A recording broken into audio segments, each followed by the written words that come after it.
Okay, we're being run by absolute criminals who have given over the functioning of their own souls to the evil one, whether they realize they've done that or not. And that means that they follow an agenda whether they've literally formulated one or not.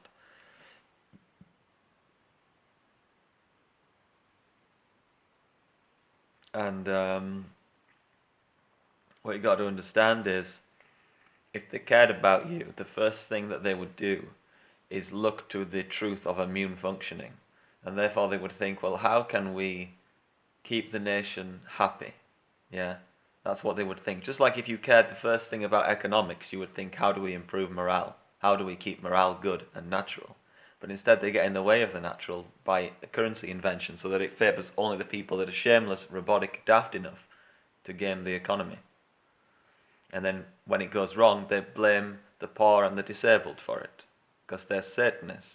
That's what they do. That's where their hearts are, whether they've signed up specifically or not.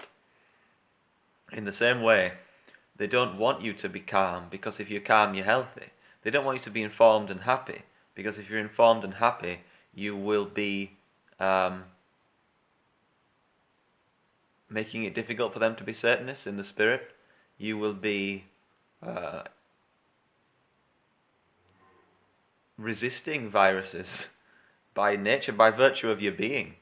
So what they want to do is actually attack your immune system with chemical cocktails in the name of public decency.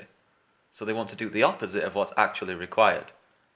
They're Satanists, that's what they do. They're inverted. They're actually insane. Okay?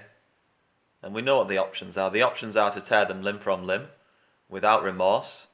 The options are righteousness. The options are righteous anger, like whipping the money changers in the temple.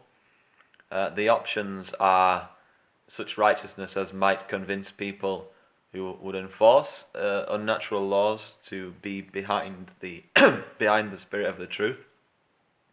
The options are to be strong in the Holy Spirit, so that we convince these little minds that ultimately we're not actually after their power, we're after our power. Do you see what I'm saying? Because the mind of Satan probably tells them unconsciously, you've got to keep these people down, otherwise you'll be held to account. They don't want to be held to account. They want to judge you so they're not judged, because they want to live iniquitously, because they're bad, they've gone, they've cracked. At some point in history they cracked, in this life or a previous one. So be righteous and see what happens.